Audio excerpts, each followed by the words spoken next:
Bismillahirrahmanirrahim. Assalamualaikum warahmatullahi wabarakatuh.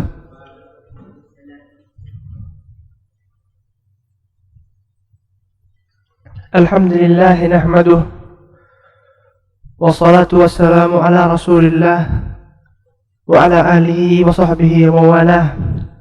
Amma ba'd. Kembali pada pelajaran kita hari ini, Syarah Matan Tuhfatul Atfal,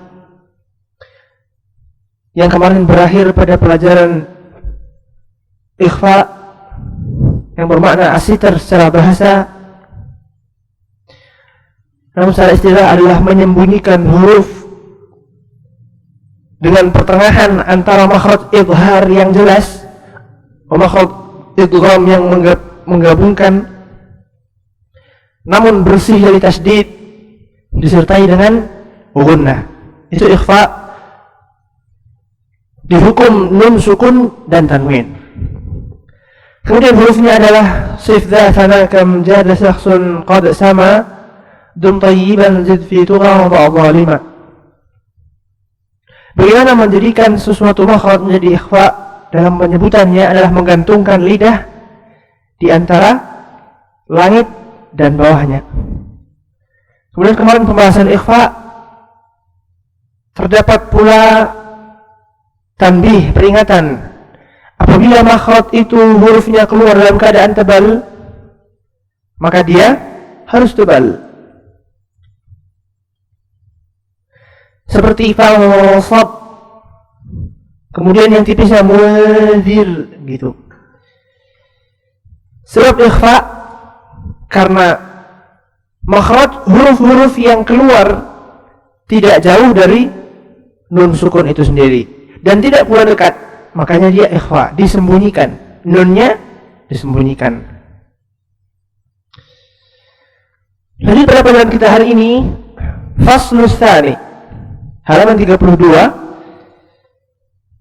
Qala al-mu'allif rahimahullahu ta'ala, wa ghunna miman thumma nunan shuddida wasammi kulla harfa ghunnatin bada. Dan jadilah ghunnah di setiap mim sukun dan tanwin, setiap mim yang bertasdid dan nun sukun dan nun yang bertasdid. Wasammi kulla harfa ghunnatin bada, maka sebutlah dua huruf ini menjadi huruf yang ghunnah dan tampakkanlah. Bada, tampakkanlah. Qala syarih rahimahullahu ta'ala, amara an-nadhimu, amara memerintahkan an-nadhim yang membuat syair ini, bait ini. Idza kanatil mim, jika saja mim, wan nun dan nun musyaddadatain, keduanya bertasdid, fala budda min ityani bil ghunnah, fala bud, maka harus min dari keduanya ityani, mendatangkan ghunnah. Ya.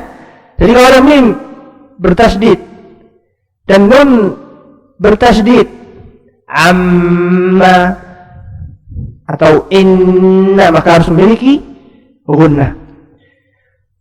Fala budda min ityani al-ghunnati fihima, dalam keduanya, fi halatil wasal, dalam keadaan bacanya dalam keadaan menyambung, wal waqf, atau berhenti. Sawa'un waqa'a kullun minhuma fi wastil kalimah aw fi akhiriha. Meskipun mim bertasdid atau nun bertasdid tadi datang di awal kalimat atau di akhir kalimat. Ta'riful ghunnah, kembali ya, pengertian ghunnah itu apa? Ghunnah secara bahasa, lughatan sautun yakhruju minal khaysum, suara yang keluar dari rongga hidung. Khaysum, rongga hidung. Itu secara bahasa. Namun secara istilah, ghunnah adalah sautun mustaqir, suara yang terus-menerus ada, tentunya di saat kita mengucapkannya, fi nafsin nun, ketika mengucapkan nun, wal mim, atau mim, yang kedua tentu harus bertasdid, zuraninin husan, yang memiliki suara indah tersendiri, ya, khas, ghunnah. faman ya'mal, faman, kalau hidung ditutup, faman, nggak bisa, dan nggak akan keluar gunnahnya.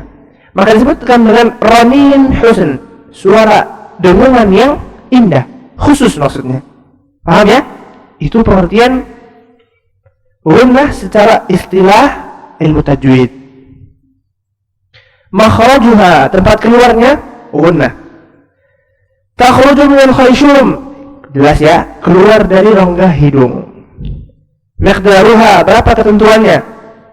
Miqdarul gunnati harakatan. Jadi panjangnya gunnah itu 2 harakat.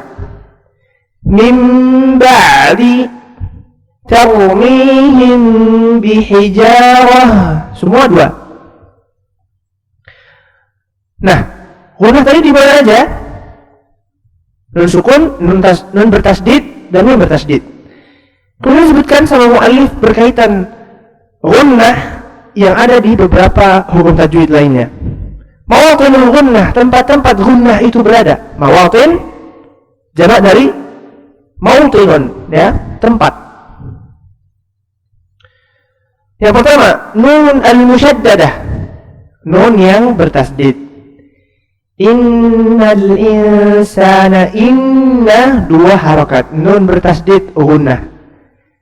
An-na'im, an-na'im, mau di awal, di akhir, di pertengahan, wasal, waqaf, tetap gunnah 2 harakat. Masih ingat ya pembahasan tadi di atas? Kemudian yang kedua, mim al-musyaddadah, mim yang bertasdid. Jelas ya? Contohnya, amma yatasaalun, amma, mim bertasdid, gunnah 2 harakat. Gunnah keluar di mana? Rongga hidung. Hammat 2 harakat juga. Kemudian yang ketiga, tempat keluarnya gunnah di idgham bi gunnah. Masih ingat ya? Idgham kamil bi gunnah, ya kan? Sama idgham naqis bila gunnah. Masih ingat ya? Idgham ada 2, yang ada gunnahnya dan yang tidak ada gunnahnya. Yang ada gunnahnya berarti di huruf yanmu, ya, nun, mim, waw. Kemudian idgham yang enggak ada gunnahnya, lam dan ra. Maka idgham bi gunnah itu ada gunnah di dalamnya. Contohnya, nun sukun ketemu ya. Hurufnya idgham bi gunnah pada yanmu, ya, mim, nun, waw.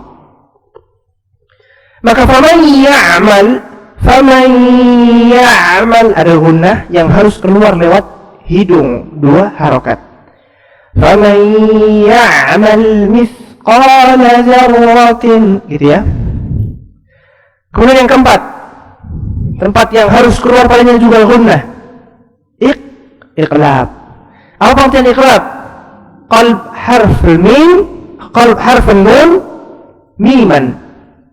Apa aja huruf iqlab? Ba. Min ba'di ma jaa. Selanjutnya mim. Nah, di situ terdapat padanya gunnah yang harus keluar dari hidung.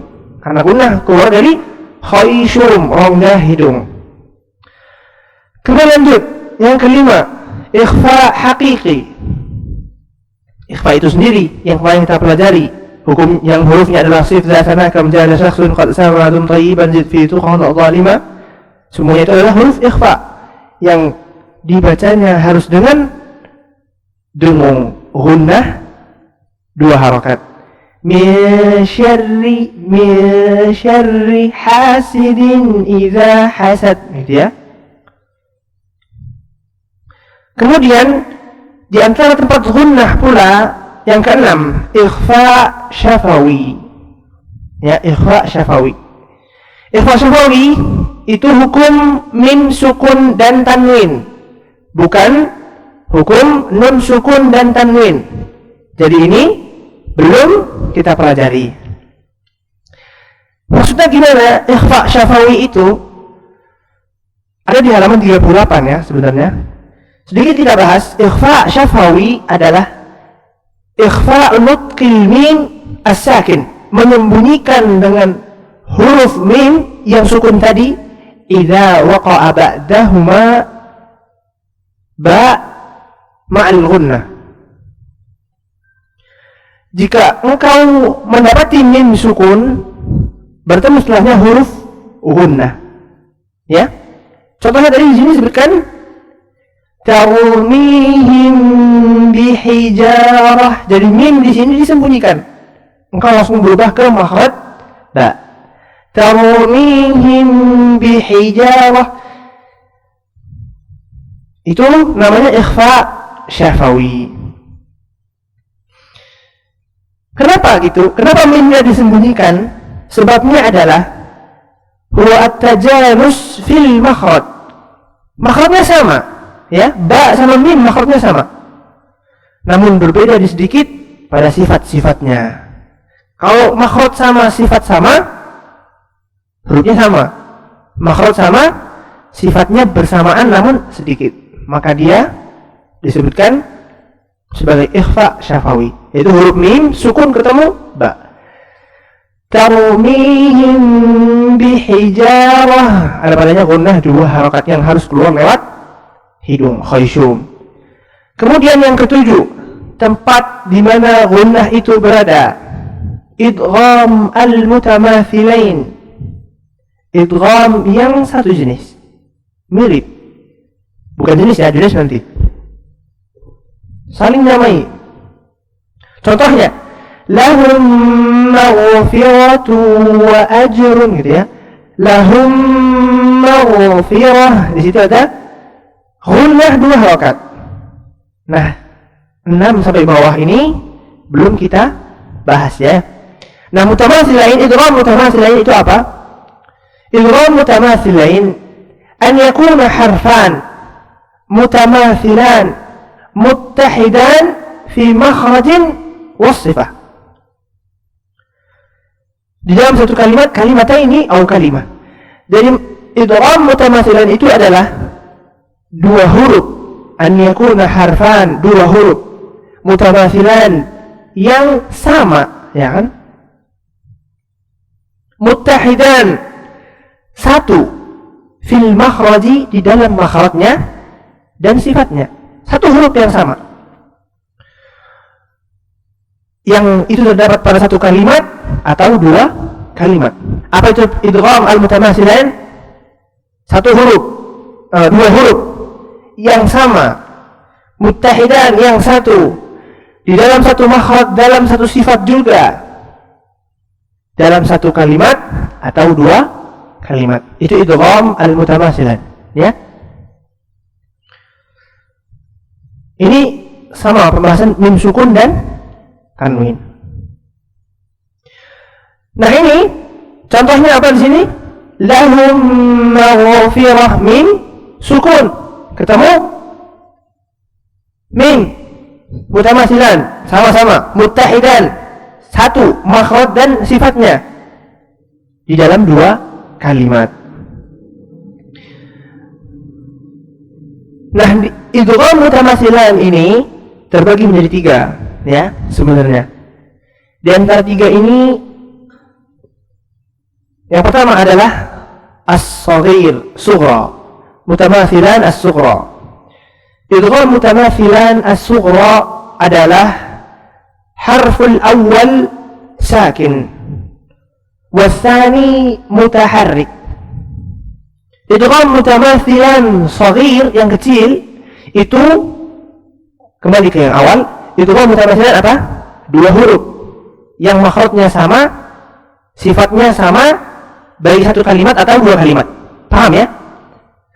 Kalau yang idgham mutamathilan saghir, pengertiannya sama itu, namun ditambahi huruf yang pertamanya sukun, huruf yang kedua baru berharokat.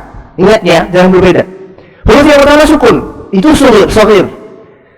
Baru setelahnya berharokat. Seperti pada misal lahum maghfirah, jelas ya. Mim pertama sukun, mim yang kedua baru berharokat.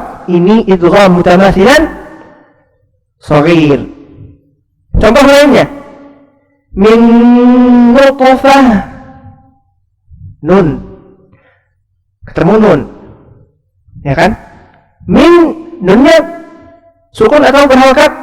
sukun. Setelahnya nunnya berharokat. Maka di sini disebut idgham mutamathilan sughra, shaghir, karena sebelumnya enggak berharokat, setelahnya baru berharokat.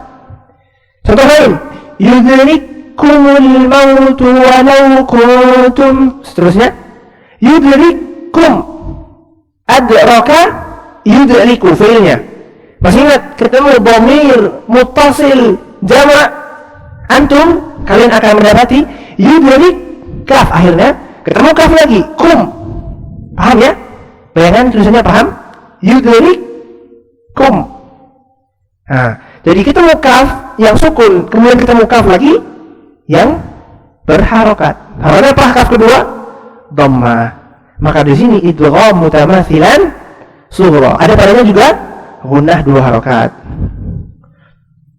Contoh lain, fama rabihat tijaratuhum, rabihat lihat, rabihat sendiri fi'il, tijaratun fi'il lain, isim lain, ya. Artinya tidak akan pernah untung rabihat ta, tijaratun awalnya juga ta, tapi ta yang pertama sukun, ta yang kedua berharokat. Maka namanya idgham mutamathilan kubra sughra. Maka di sini inilah yang ada padanya gunnah. Jadi idgham mutamathilan itu enggak semuanya gunnah, enggak. Tapi idgham mutamathilan sughra yang ada padanya gunnah. Kemudian biar paham sekalian ya, idgham mutamathilan yang kubra gimana? Kalau ada sughra pasti ada kubra kan? Yang kubranya adalah sama-sama 2 hurufnya berharokat. Kalau yang tadi huruf yang pertama sukun, huruf yang kedua berharokat. Kalau yang kubro, beratnya ini, yang besarnya ini sama-sama berharokat. Ingat, al-mutamathilan apa? 2 huruf, an yakuna harfan muttahidan, bersama, mutamathilan, semisal, fi makhrajin wa sifatin, di dalam makhraj dan sifatnya, fi kalimataini au kalimah, di dalam 2 kalimat atau 1 kalimat. Ditambahin kalau yang kubro, wa harfani mutaharrikan, dan keduanya berharokat. Kalau yang sughra, harful awal sakin wa harfus tsani mutaharrik. Kalau yang kubro, harfani mutaharrikan, dua-duanya berharokat. Tapi dengan syarat yang tadi, mutamathilan muttahidan fil makhraji was sifat. Contohnya, nah ini yang kubro ini idgham mutamathilan kubro tidak ada contoh di dalam qiraah Hafiz. Ya,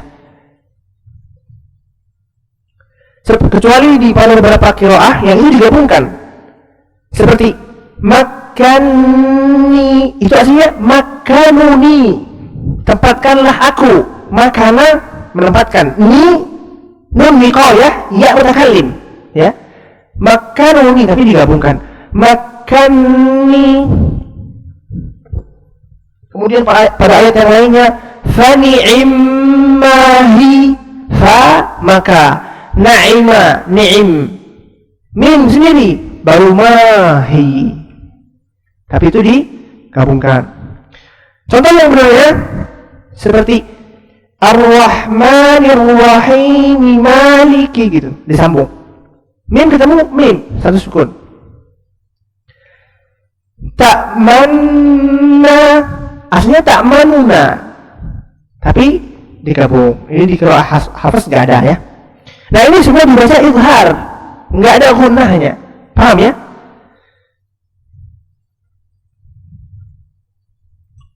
Kemudian idgham mutamathilan yang mutlak. Sughra udah, kubra udah, sekarang yang mutlak. An yataharraka al-awwal was-tsani sakin. Ini jelas ya. Idgham mutamathilan mutlak izhar. Ini baca izhar. Apa itu yang mutlak? Kebalikan dari yang sughra, dengan syarat yang ketentuan yang di awal. Apa itu? Idgham mutamathilan mutlak, yaitu adalah harfani mutamathilan, 2 huruf yang sama, muttahidan fil makhraj was sifat, di dalam makhraj dan sifatnya, namun yang pertama berharokat dan yang kedua baru sukun, lawan dari surah. Contohnya, ma nansakh min ayatin dan seterusnya. Nansakh, nun ketemu nun, ya kan? Maka di sini idgham mutamathilan mutlak dibaca izhar. Ma nansakh, ya. Paham ya? Jadi idgham mutamathilan itu ada padanya gunnah. Kemudian lanjut, idgham mutajanithain. Ini juga belum kita bahas. Kalau tadi idgham mutamathilan sama di dalam makhraj dan sifat, ya, perlu diperhatikan, ini di garis bawahi. Kemudian kalau mutajanisan, lawannya harfani mutaqaribani fil makhraji wa ikhtilafun fil sifat. Dia hanya bersama-sama di dalam makhrajnya, tidak di dalam sifat. Maka yang disebut dengan mutajanis, sejenis saja, tidak semisal. Seperti makhrajnya huruf ta dan huruf ta. Ta tipis, ta tebal, ada padanya mufakham. Tapi ta sama ta makhrajnya sama. Seperti ayat la in basatta, maka ta tetap dikeluarkan makhrajnya, dibentuk setelahnya huruf ta. Enggak dibentuk ta enggak? La in basatta, jangan la in basatta, enggak, karena ta-nya sukun, tapi makhrajnya ada. La in basatta ilayya yadaka. Kemudian ahattu bima lam tuhit, ahattu, tapi tu setelahnya aku. Masih ingat ya? Aku. Kemudian contoh yang di sini, irkam ma'ana.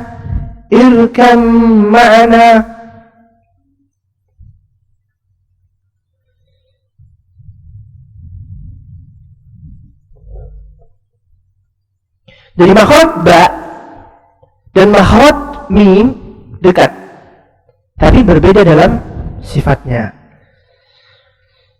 Kemudian idgham lam syamsiyah yang terakhir, ya, idgham lam syamsiyah fi nun al-mithl. Penggabungan lam syamsiyah di dalam nun. Ini alif syamsiyah dan alif qamariyah. Alif qamariyah dibaca lamnya al-qamar, wal qamara wan nujuma musakhkhara. Nah, itu kan wal qamara, lamnya dibaca jelas. Kemudian alif lam syamsiyah di huruf nun, maka lamnya nggak dibaca. Jadi ketemu dengan diidghamkan dengan huruf nun. Wan najmi idza wan ada gunnah 2 harakat. Dah ya, itu tempat-tempat gunnah berada. Nunul musyaddadatain, nunul musyaddadah, wal mim, wa idgham bi gunnah, iqlab, ikhfa haqiqi wa ikhfa syafawi, idgham mutamathilan wa idgham mutajanisan, wa alif lam syamsiyah di dalam huruf nun. Kemudian maratibul idgham. Maratib itu tingkatan-tingkatan itu. Tingkatan gunnah, ya, gunnah, dengung. Tingkatan-tingkatan dengung. Maratib, martabah, kedudukan, maratib, jamak dari kedudukan. Jadi tingkatan-tingkatan gunnah. Tatabba' al-gunnati ma ba'daha tarqiqan wa tafkhima. Maka gunnah itu mengikuti dengan yang setelahnya. Tatabba'a, mengikuti. Al-gunnah, gunnah itu sendiri. Ma ba'daha, setelahnya. Tarqiqa, tipis, wa tafkhima, tebal, wa yakunu dhalika fi ikhfa al-haqiqi. Maka ini ada pada ikhfa haqiqi. Sebenarnya sudah lewat, ya, di pelajaran kemarin. Namun kita ulangi sedikit.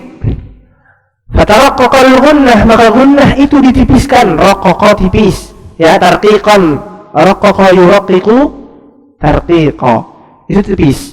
Faraqqaqal gunnah, maka gunnah itu ditipiskan. In waqa'a, in jika waqa'a terletak, ba'daha setelahnya, ahadu hurufil istifal, salah satu dari huruf-huruf yang istifal. Contohnya kal kaf, seperti huruf kaf. An kana dza malin, an kana, makanya tipis, an kana. Sebenarnya di contoh-contoh ikhfa. Min syarri in ja'akum min fi'atin qalilah, semua tipis nih. Ikhfa hakiki, nun sukun, ketemu huruf-huruf ikhfa yang tarqiq, yang tipis. Maka kama tawaqqaqa fil idghami, maka sebagaimana engkau menipiskan dia di idgham, bi gunnah, wa fil iqlab, dan pada iqlab, lianna hurufuma muraqqaqah, karena huruf keduanya tipis. Ya, jadi gunnah pertama ada gunnah yang tipis, seperti di ikhfa hakiki. Hurufnya apa aja? Huruf ikhfa hakiki yang tipis. Dah. Kemudian yang berikutnya, kedudukan kedua, tingkatan yang kedua, wa in waqa'a ba'dal gunnati ahadu hurufit tafkhim fakhimt. Dan jika huruf-huruf gunnah tadi terletak waqa'a ba'dal gunnah, setelah gunnah salah satu dari huruf-huruf yang tafkhim, yang tebal, maka engkau tebalkan. Seperti huruf shad, an-saddukum man tagha. Kemudian di ikhfa juga kita bahas tentang beratnya gunnah. Min dha'fi makana dayyiqa, itu semua berat ya. Min qablu afuwan qadir, semua tebal, gunnahnya tebal. Telah selesai pembahasan nun sukun dan tanwin. Sekarang selesai pula pembahasan gunnah dan tempat-tempatnya serta pengertian-pengertiannya, juga tingkatan-tingkatan gunnahnya. Kemudian faslul tsalits, pembahasan yang ketiga, ahkamul mim as-sakinah, hukum-hukum mim sukun. Kan tadi udah mim sukun dan tanwin, nah sekarang mim sukun, beda ya. Ta'riful mim as-sakinah, pengertian mim yang sukun. Wa hiya allati sukunuha thabitun fil wasli wal waqfi, yaitu yang sukunnya tetap di saat menyambung ataupun waqaf. Baik, syairnya gimana? Wal mimu in taskun taji qabla al-hija la alifin layyinatin lidil hija. Ahkamuha thalathatun liman dhabat, ikhfa'un, idghamun, wa izharun faqat.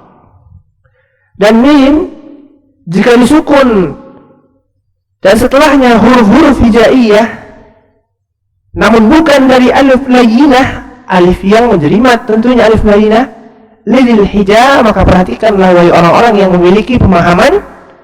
Ahkamuha thalathatun liman dhabat, hukum-hukum mim sukun yang terletak setelahnya huruf-huruf selain huruf layyinah tadi ada tiga bagi yang memperhatikan, dhabat yang menentukan.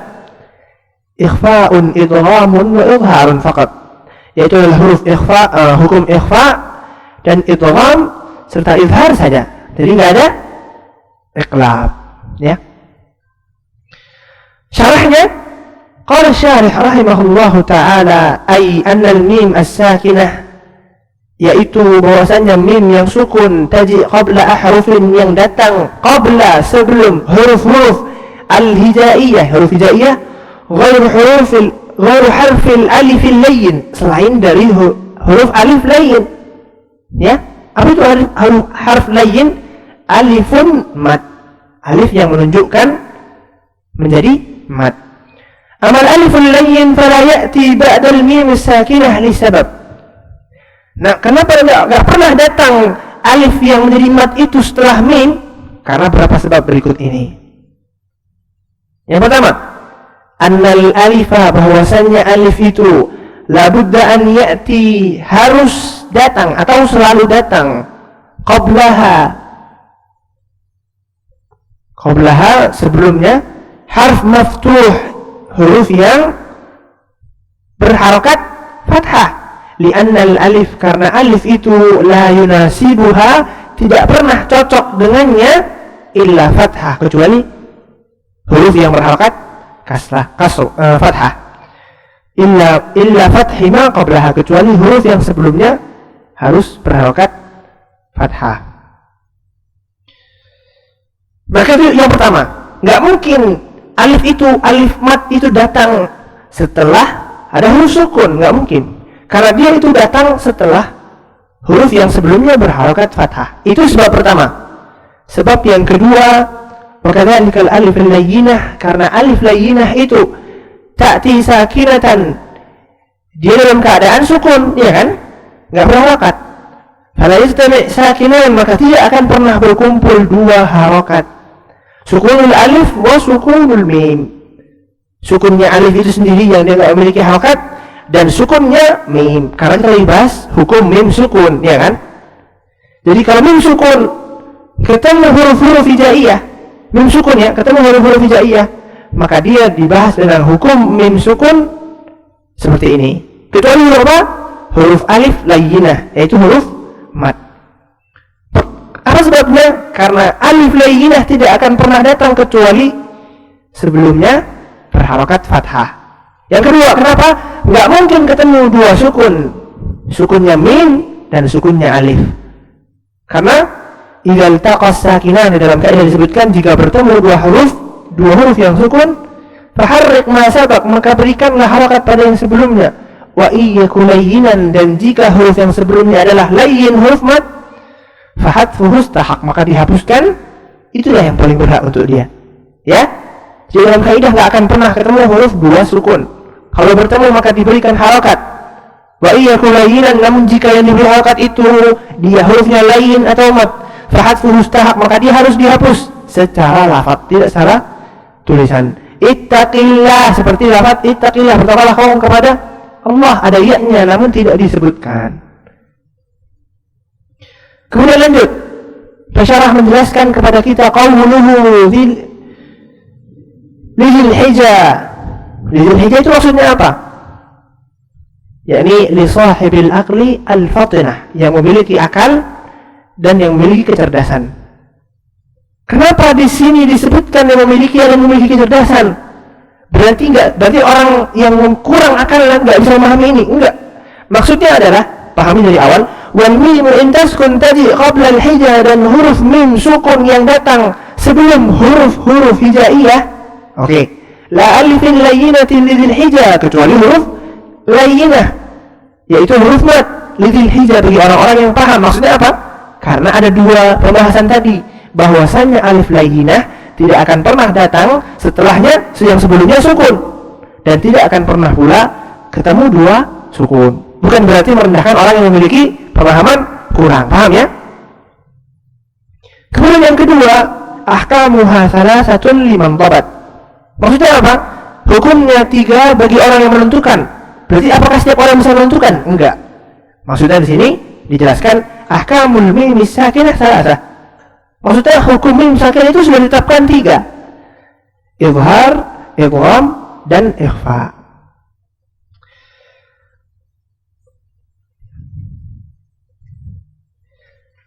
Sekian dapat saya sampaikan, semoga bermanfaat. Allahumma alimna ma yanfa'una wa zidna ilman. Allahumma ati nufusana taqwaha wa zakkiha anta khairu man zakkaha anta waliyuha maulaha. Aqulu ma sami'tum wa astaghfirullahal azim innahu huwal ghafurur rahim. Subhanakallahumma wa bihamdika asyhadu an la ilaha illa anta astaghfiruka wa atubu ilaik. Wassalamu alaikum warahmatullahi wabarakatuh.